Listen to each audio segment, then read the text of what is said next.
There are some stories that seem almost impossible to escape. Stories that survive long after the people who first told them are gone. Stories carried through generations not because they were written in history books, but because someone continued whispering them in the dark. Welcome back to Classics with Cozy. I'm Cozy, and here we spend our evenings exploring the darker corners of folklore, literature, myth, and legend. This season, we're traveling across the United States through some of America's oldest stories, legends born in forests and mountains, along rivers in isolated towns, and beside fires where people once tried to explain the things they couldn't understand. Over the next several weeks, we'll wander through haunted valleys and forgotten roads. We'll meet restless spirits, strange creatures, witches, warnings, and stories that somehow survived centuries of retelling. From the forests of New Jersey, to the fog-covered hills of Sleepy Hollow, to whispers of curses, ghost lights, and things waiting deep in the wilderness. These are the stories people refuse to stop telling. Long before highways cut through forests, before electric lights pushed back the night, stories traveled differently. They were spoken aloud beside fireplaces while storms rattled old windows, passed carefully between travelers on lonely roads, shared quietly among families who knew that some places became dangerous after sunset. And perhaps nowhere in America holds on to its stories quite like the Pine Barrens of southern New Jersey. Even now, the pines feel strange to people passing through them for the first time. The roads twist unexpectedly. The trees stretch endlessly in every direction. And at night, the darkness there feels complete, not city darkness, not suburban darkness softened by porch lights and distant traffic. The kind of darkness that existed before modern life, the kind that reminds you just how small you really are. The Pine Barrens cover more than 1 million acres across New Jersey. Dense forests, cedar swamps, winding rivers stained dark with tannins, small forgotten roads that seem to disappear deeper and deeper into the trees. And for centuries, the region remained isolated from the rest of the state. People lived far apart, travel was difficult, and once night settled over the woods, there were very few places to hide from it. It's the kind of place where stories thrive, the kind of place where every strange sound becomes something worth remembering. A snapped branch, a distant scream, hoof prints where there shouldn't be any. Even today, locals still speak about the pines carefully. Some insist the woods carry sound in unusual ways. Others say the forests have a habit of disorienting people, even those who know them well. And then there are the stories passed down for generations. Warnings, really. Warnings about what moves through the trees after dark. Because somewhere inside those forests, according to legend, something has been wandering for nearly 300 years. Something with wings, something with hooves, something born not entirely human. The Jersey Devil.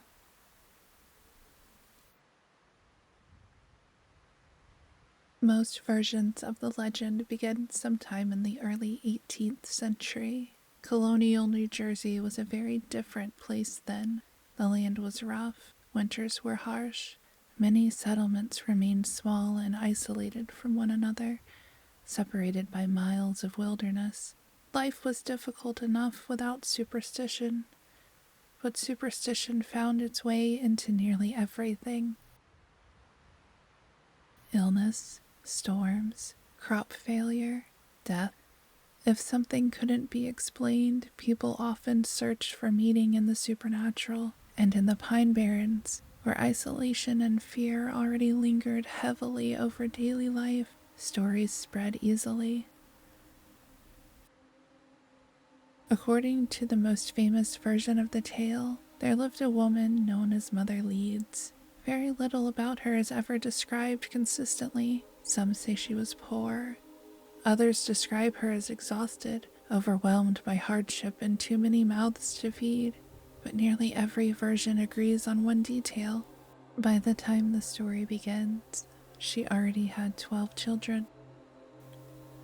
And when she discovered she was pregnant for the 13th time, something inside her finally broke.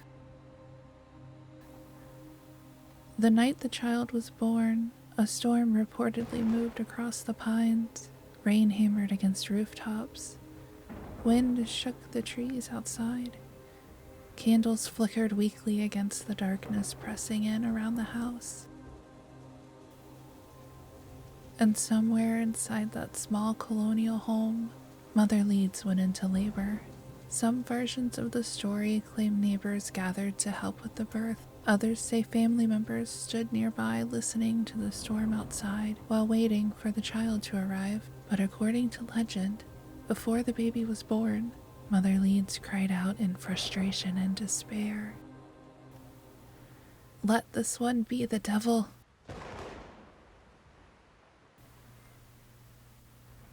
At first, nothing seemed unusual. The child appeared normal enough, small, quiet, human. But then, according to the story, the room changed. The baby began to twist violently in its cradle. Bones cracked. Its cries sharpened into something unnatural. Its body stretched and transformed before the horrified witnesses standing around it. Wings burst from its back. Its hands curled into claws. Its feet hardened into hooves. And its face became something long and animal-like, somewhere between horse and man. The creature let out a terrible scream, one so loud that some versions claim it could be heard beyond the house itself, echoing out into the storm and trees beyond. Then, before anyone could stop it, the creature spread its wings, rose into the air, and disappeared into the darkness of the Pine Barrens.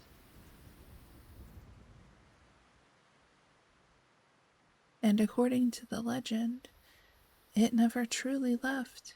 For years afterward, stories began spreading through the region, at first quietly. A farmer hearing something moving outside the barn long after midnight. A traveler claiming to see a dark shape gliding above the trees. Strange cries echoing through the pines where no person could be found.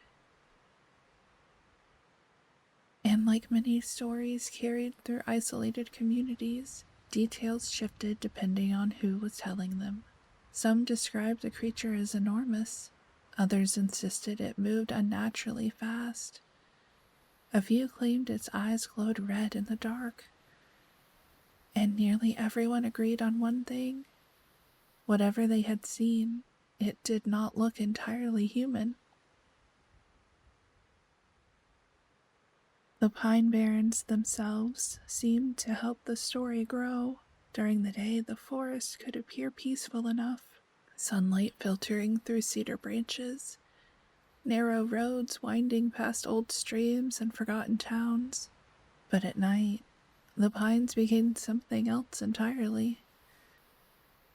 Before electric lighting, darkness in rural America was overwhelming. Once candles burned low and fireplaces dimmed, the world outside disappeared almost completely. People relied on moonlight, on memory, on instinct. And in places where visibility vanished after sunset, imagination often filled the empty spaces left behind. Travelers passing through the region sometimes spoke of hearing footsteps following them through the woods. Hunters described distant screams unlike anything they recognized. There were stories of animals refusing to leave barns, of livestock found injured or missing, of hoof prints appearing in impossible places. One of the strangest details repeated through the legend involved tracks left behind in snow. According to local accounts, prints unlike any known animal would sometimes appear after storms, crossing rooftops, frozen rivers, and open fields before abruptly stopping as though whatever made them had simply taken flight. And perhaps that detail more than any other helped the legend survive, because stories become much harder to dismiss when they leave something behind, even if that something can never fully be explained. The Jersey Devil legend occupies a strange and fascinating place in American folklore, because unlike many cryptid stories, its roots appear deeply tied to real history, and at the center of that history is the Leeds family. During the late 17th and early 18th centuries, a man named Daniel Leeds lived in New Jersey and worked as a writer, publisher, and almanac maker. At the time, almanacs were incredibly important. They contained calendars, weather predictions, astronomy, practical advice, and religious observations. For many colonial families, they were among the few printed materials regularly found inside the home. But Daniel Leeds became a controversial figure. Some of his writings included astrology, mysticism, and ideas that certain religious groups, particularly the Quakers, strongly disapproved of. Public disputes followed. Pamphlets criticizing Leeds began circulating. Political rivalries deepened the hostility surrounding his name. And over time, Leeds itself became associated with something dark and untrustworthy. Historians today believe this may have played a major role in the creation of the Jersey Devil legend. Political cartoons from the period sometimes portrayed the Leeds family crest as monstrous or dragon-like. What may have started as satire or propaganda slowly blurred into rumor, and rumor, especially in isolated communities, has a way of transforming into folklore. The Leeds Devil eventually became the Jersey Devil, and once the story entered oral tradition, it no longer belonged to history alone. It belonged to the people telling it. That's one of the most fascinating things about folklore. Stories are rarely static. Each generation reshapes them slightly. Details disappear. New details emerge. Fear changes the story. Memory changes the story. Communities change the story. And over time, legends become reflections of the people preserving them. The Pine Barrens were the perfect environment for that kind of transformation. The region remained isolated for centuries compared to nearby cities. Smugglers, iron workers, charcoal burners, and small rural communities lived scattered throughout the forests. Roads were unreliable, communication traveled slowly, and in places where daily life already felt uncertain, stories became a way to explain the unknown. The wilderness itself also carried symbolic weight in early America. Forest represented danger, isolation, the possibility of becoming lost and never returning. Many early American legends grew from that fear, not fear of monsters necessarily, but fear of what waited beyond the edges of civilization.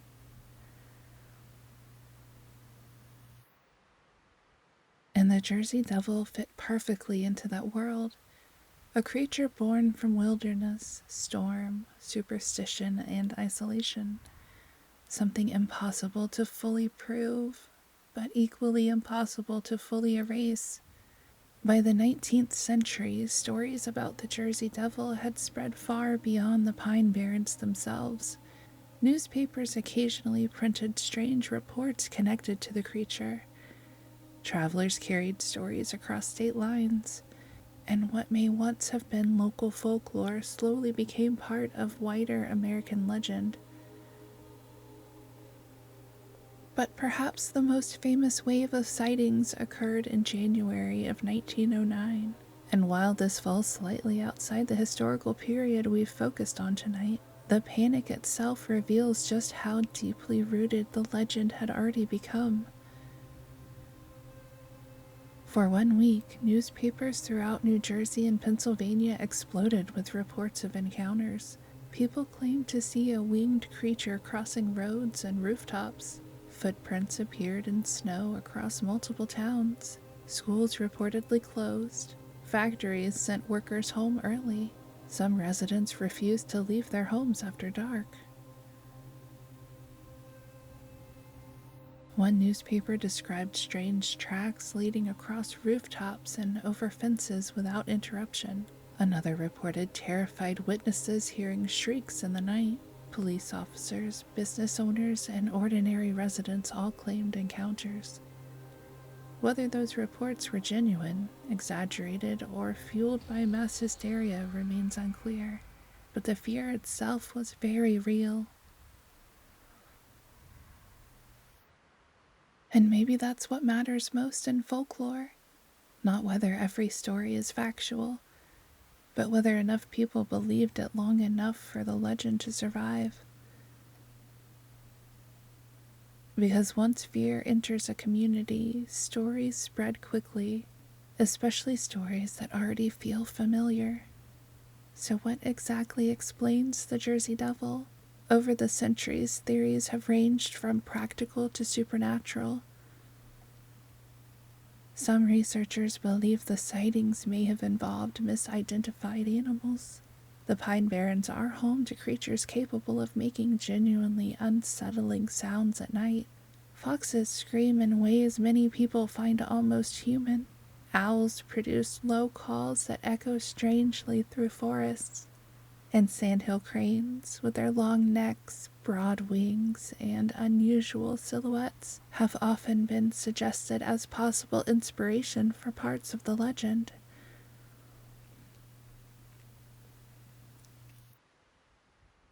Others believe the Jersey Devil represents something psychological rather than physical, a manifestation of isolation, fear projected onto wilderness, the human tendency to search for patterns and meaning in places where uncertainty already exists. And then there's the folklore explanation itself. The idea that communities create legends because legends help people process fear. Warnings become stories, stories become traditions, traditions become identity. In many ways, the Jersey Devil may say more about the people who feared it than the creature itself. Colonial America was unpredictable. Disease spread quickly. Travel was dangerous. Storms destroyed homes and crops. Entire families could disappear into wilderness without explanation. And in environments like that, monsters become strangely understandable.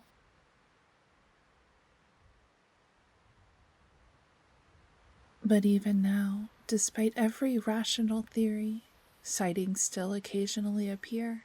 A strange shape crossing a road, unusual cries deep in the woods, a feeling difficult to explain that something is watching from somewhere beyond the trees. And maybe that uncertainty is exactly why the legend survives, because complete explanations rarely linger for centuries. Mysteries do. Stories like the Jersey Devil never truly disappear, they evolve. What began as regional folklore eventually spread into books, documentaries, television, online communities, and modern paranormal culture. The creature even became tied to local identity itself. Today, New Jersey embraces the legend openly in many ways, including through the New Jersey Devils.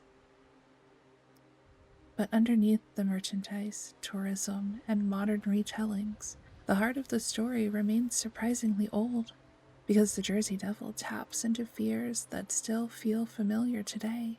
Fear of isolation, fear of getting lost, fear of wilderness, fear that there are still places in the world we don't fully understand. And despite all our technology, those fears never vanished completely.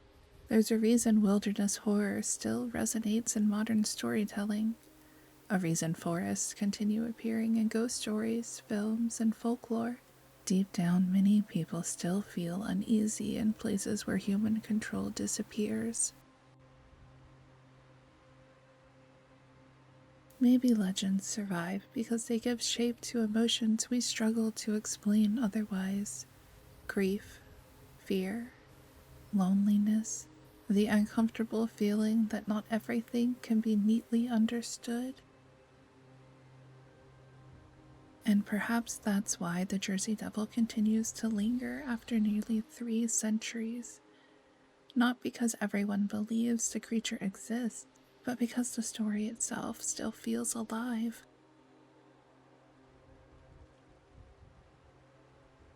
Stories like this become part of the landscape, part of regional memory, part of cultural identity. And once a legend reaches that point, it becomes very difficult to separate the place from the story attached to it. The Pine Barrens without the Jersey Devil would still be beautiful, still vast, still mysterious, but the legend changed the way people see those woods. And perhaps the woods changed the legend in return. Long after the first stories were whispered through the pines, the Jersey Devil still remains one of America's oldest surviving legends. A creature born somewhere between history, rumor, fear, and folklore. Something shaped over generations until the line between truth and storytelling became nearly impossible to trace. And maybe that's where folklore becomes most powerful. Not when we can prove it, but when it survives long enough to feel real anyway. Next time, we leave the forests of New Jersey behind and travel north to the Hudson Valley, to quiet villages wrapped in autumn fog, to old roads where travelers once feared riding alone after dark, and to one of the most enduring ghost stories ever written in American literature, the tale of the Headless Horseman.